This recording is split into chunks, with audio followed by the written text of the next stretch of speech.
नमस्ते दोस्तों, स्वागत है आपका प्रज्ञान यूनिवर्सिटी में।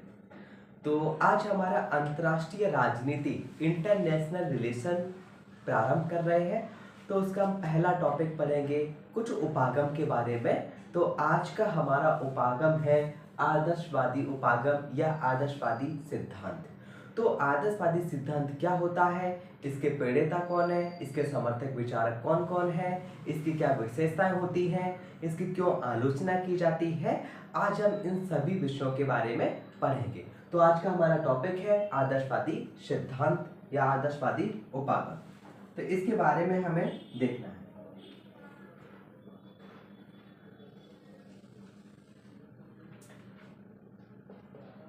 आदर्शवादी सिद्धांत क्या होता है, इससे क्या आशय है, इसका देखेंगे। फिर देखेंगे इसके प्रणेता कौन है और अन्य समर्थक कौन है, कौन कौन से विद्वान इस विचारधारा के समर्थक रहे हैं। फिर हम इसमें देखेंगे इसका विकास कैसे हुआ, इस उपागम का विकास अंतर्राष्ट्रीय राजनीति में कैसे हुआ। फिर हम देखेंगे इसकी क्या विशेषताएं हैं। फिर हम देखेंगे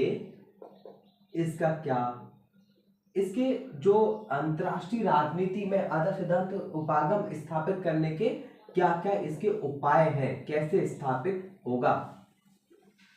कुछ यहाँ पर हम देखेंगे आशय के बाद में इसके उदाहरण भी साथ साथ में देख लेंगे कि अंतर्राष्ट्रीय राजनीति सिद्धांत के क्या क्या उदाहरण आपको देखने को मिलते हैं। अंतिम पे हम इसकी देखेंगे आलोचना क्यों की जाती है। तो हमें आदर्शवादी सिद्धांत को इन बिंदुओं के तहत पढ़ना है। एक इसका आशय, साथ में इसके उदाहरण देखेंगे, इसके प्रेरता और इसके समर्थक कौन कौन रहे हैं, इसका विकास कैसे हुआ, इसके क्या क्या विशेषता है, इसको स्थापित करने के क्या क्या उपाय है और इसकी आलोचना क्यों की जाती है। तो सबसे पहले हम देखते हैं कि आशय क्या है। तो आदर्शवाद से आशय क्या होगा, जब आप आदर्शवाद समझ जाएंगे तो आदर्शवादी उपागम समझ जाएंगे। तो आदर्श क्या होता है, एक ऐसी आइडियल स्थिति होती है जिसमें नैतिकता का तत्व विद्वान रहता है, जिसमें कोई भी हिंसा का तत्व नहीं होता। तो ऐसी स्थिति को हम एक आदर्श स्थिति कहते हैं। तो वैसे ही राज्य कैसे आदर्श होगा, राज्य में कैसे आदर्शवाद की स्थापना होगी। तो जो ये सिद्धांत कहता है कि इसमें युद्ध उन्मूलन पर बल दिया जाए, जिसमें नैतिकता की बात की जाए, जिसमें बंधुत्व की बात की जाए, ऐसे सिद्धांत को हम आदर्शवादी सिद्धांत कहते हैं। यानी कि इसमें क्या क्या आपको देखने को मिलेगा, जो नैतिकता, शांति, युद्ध उन्मूलन,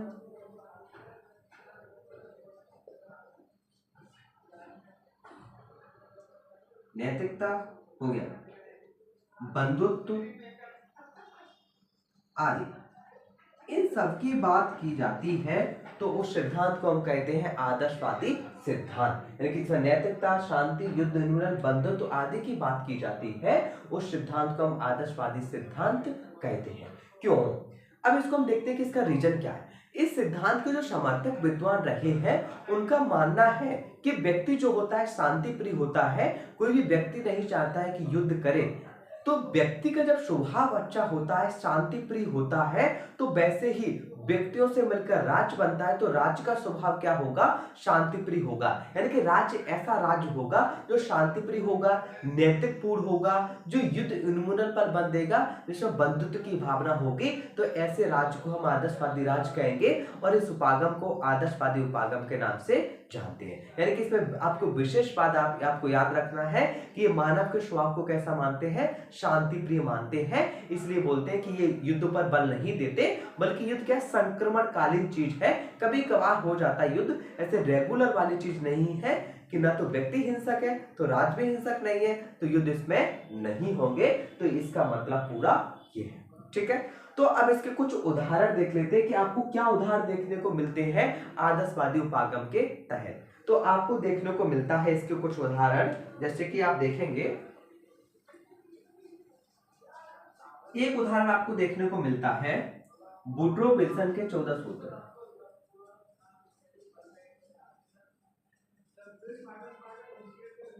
जो शांति स्थापित करने के लिए आए थे वुड्रो विल्सन के 14 सूत्र, ये आपको देखने को मिलते हैं। एक आपको मिलेगा पेरिस शांति समझौता जो 1919 में हुआ था। एक आपको मिलेगा लीग ऑफ नेशन की स्थापना,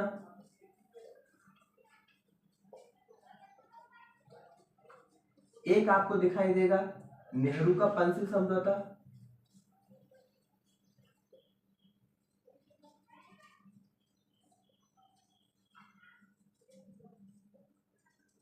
आदि।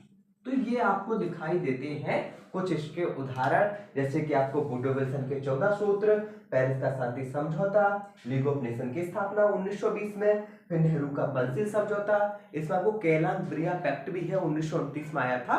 तो इसके जो उदाहरण है ये आदर्शवादी उपागम के कुछ उदाहरण आपको दिखाई देते हैं। फिर हम देखते हैं कि इसके प्रणेता कौन है, आदर्शवादी सिद्धांत अंतरराष्ट्रीय राजनीति में कौन लेके आया, इसके जनक कौन है, इसके पिता कौन कहे जाते हैं। तो एक महत्वपूर्ण विचारक है कॉन्डरसेट, इनको प्रणेता माना जाता है आदर्शवादी उपागम।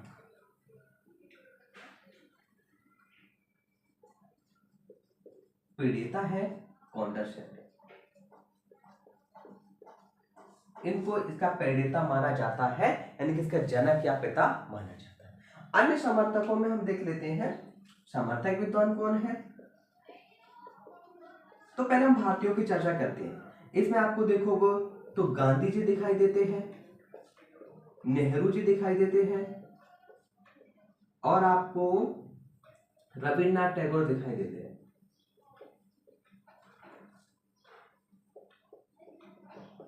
फिर आप देखोगे पश्चिमी विचारकों में, तो इसमें आपको देखोगे वुडरो विल्सन, फिर आप देखोगे कांट है, डेविड हेल्ड है, ये आदि विद्वान हैं जो हमें दिखाई देते हैं कि जो पश्चिमी विचारक है जो आदर्शवाद के समर्थक रहे हैं। इसमें आपको एक पॉइंट यहां से याद रखना है वुडरो विल्सन के बारे में, इनको आदर्शवादी उपागम का पुनर्जीवन दाता कहा जाता है। तो यानी कि आदर्शवादी उपागम को दोबारा उभारने का काम किसने किया था, तो उनको कहा वुडरो विल्सन जी थे, जिन्होंने आदर्शवादी सिद्धांत को पुनः स्थापित किया, इसलिए इनको पुनर्जीवन करता भी कहा जाता है। फिर हम इसका देखते हैं विकास कैसे हुआ। तो विकास के बारे में हम देखते हैं कि जब प्रथम विश्व युद्ध हुआ 1914 से 1918 के बीच में, उसके बाद में इसका एक अध्ययन के विषय के रूप में प्रारंभ होता है, क्योंकि आवश्यकता थी कि युद्ध हो गया था इतना बड़े पैमाने पर, पूरा विश्व युद्ध में उलझा हुआ था।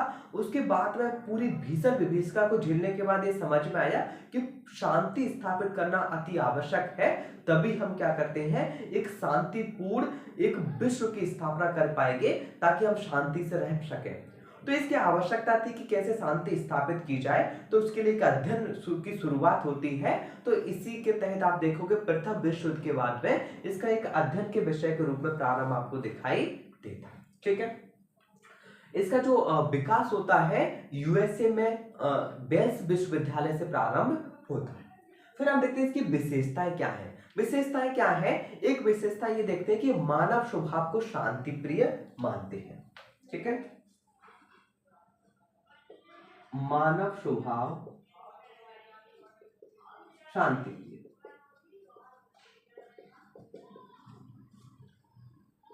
और बोलते हैं युद्ध संक्रमणकालीन।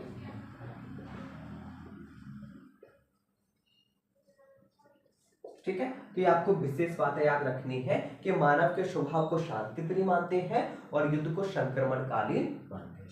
अब इसको स्थापित करने के क्या उपाय है, कैसे आप एक आदर्शवादी उपागम को स्थापित कर पाएंगे पूरे विश्व में। तो इसमें कुछ उपाय सुझाए गए हैं जिनके द्वारा विश्व में शांति स्थापित की जा सकती है, एक आदर्शवादी उपागम की स्थापना की जा सकती है। तो कुछ उपाय है उसको हम देखते हैं।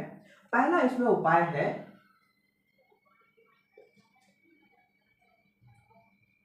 अंतरराष्ट्रीय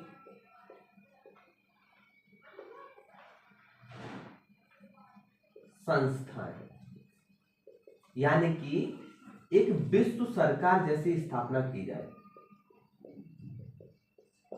यानी कि अंतर्राष्ट्रीय संस्थाएं स्थापित की जाए जो शांति स्थापित करने का प्रयास करेंगी, क्योंकि इसके बाद आप देखते हैं द्वितीय विश्व युद्ध के बाद में आपको प्रथम विश्व युद्ध के बाद आप देखते हैं लीग ऑफ नेशन की स्थापना की जाती है। तो ये अंतर्राष्ट्रीय संस्था स्थापित की गई थी कि शांति बनी रहे। दूसरा हम देखते हैं अंतर्राष्ट्रीय कानून। अंतर्राष्ट्रीय कानून,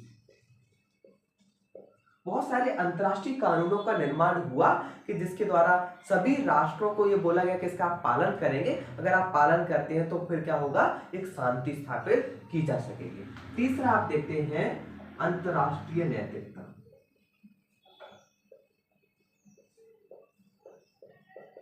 यानी कि आप नैतिकता का पालन करेंगे तो विश्व में आप क्या है, शांति स्थापित वैसे ही कर ले जाएंगे। महत्वपूर्ण बात यही है कि सबको नैतिकता का पालन करना चाहिए सभी देशों को, ताकि आदर्शवादी उपागम की स्थापना हो सके। तो ये तीनों बातें आपको महत्वपूर्ण है, अंतर्राष्ट्रीय संस्थाएं, अंतर्राष्ट्रीय कानून और अंतर्राष्ट्रीय नैतिकता। फिर हम देखते हैं इसकी आलोचना क्यों की जाती है, एक तरह महत्वपूर्ण सिद्धांत होने के बावजूद। तो इस आलोचना इसमें इसलिए की जाती है कि इसमें बोला गया है कि केवल इसमें शांति पर जोर दिया गया है, शक्ति को नकारा गया है। और क्योंकि आप देखते हैं विश्व में शक्ति के बिना कुछ भी संभव नहीं है, तो इसलिए बोला जाता है कि शक्ति नहीं होगी तो विश्व का संचालन नहीं होगा। तो इसमें बोला जाता है कि इसमें शक्ति की जो बात की गई है इसको बिल्कुल नकार दिया गया। तो पहली आलोचना होती है शक्ति की अवहेलना की ओर।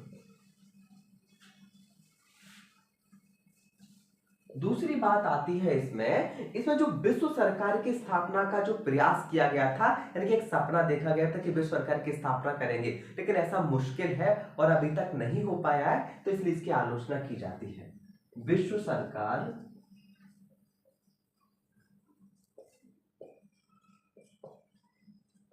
की पूरी कल्पना की गई, ऐसा स्थापित नहीं हो पाया, ठीक है, क्योंकि प्रथम विश्व युद्ध के बाद जो लीग ऑफ नेशन की स्थापना की गई थी, उसके बाद में आप देखते हैं कि द्वितीय विश्व युद्ध हो जाता है, वो शांति स्थापित करने में असफल हो जाता है। इसलिए बोला जाता है कि विश्व सरकार की स्थापना या फिर अंतर्राष्ट्रीय संस्था ऐसी स्थापित नहीं की जा सकती जो शांति को स्थापित कर पाएगी, इसलिए इसकी एक आलोचना इसलिए की जाती है। ठीक है, एक महत्वपूर्ण विद्वान है नॉर्मन एंजेंस।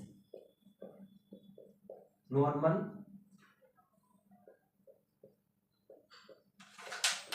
एजेंस, इन्होंने एक विशेष बात बोली थी कि जो आदर्शवाद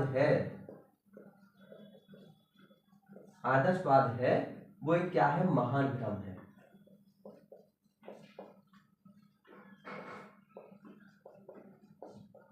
महान भ्रम है, यानी कि ग्रेट एल्यूशन, महान भ्रम है। तो एक नॉर्मल एजेंस इसकी एक आलोचना करते हैं और बोला कि जो आदर्शवादी उपागम है एक महान भ्रम है, ऐसा उपागम विश्व में स्थापित नहीं किया जा सकता है। तो ये हमने इसकी आलोचना देखी। तो इस सिद्धांत को एक अलग नाम से भी जाना जाता है, इसको आशावादी सिद्धांत भी कहा जाता है, क्योंकि इसका मानना है कि मानव का स्वभाव शांति प्रिय होता है। तो क्या है, एक आशा रहती है कि आप शांतिपूर्ण विश्व की स्थापना कर सकते हैं। इसको प्रगतिवादी सिद्धांत भी कहा जाता है, क्योंकि आप देखते हैं कि इसके द्वारा शांति स्थापित करने के तरीके सुझाए जाते हैं। इसमें लड़ाई झगड़े की, युद्ध की बात नहीं की गई है, बल्कि शांति की बात की गई है, इसलिए प्रगतिवादी सिद्धांत भी कहा जाता है। अब इसकी प्रासंगिकता बहुत है। आप देखते हैं कि जो अभी विश्व की जो आप देखते हैं वर्तमान की स्थिति, तो आप देखोगे कि कोई ना कोई देश युद्ध में उलझा हुआ है, और जब तक युद्ध में उलझा होता है तो आप कोई भी देश प्रगति नहीं कर सकता, चाहे वो सामाजिक हो, आर्थिक हो, राजनीतिक हो, कोई भी प्रगति हो। तो उसके प्रगति को कोई भी देश प्रगति के लिए आवश्यक है कि वो शांति स्थापित बनी रहे। तो इसका आज बहुत महत्व बढ़ गया है मानवता को बचाने के लिए और विश्व में शांति स्थापित करने के लिए। फिर से एक चीज आई है कि फिर से आदर्शवादी उपागम स्थापित होना चाहिए। तो आज हमने महत्वपूर्ण विषय की चर्चा की। आज के लिए धन्यवाद। कल हम एक नए टॉपिक के साथ आपके साथ प्रस्तुत होंगे, यथार्थवादी सिद्धांत। Thank you.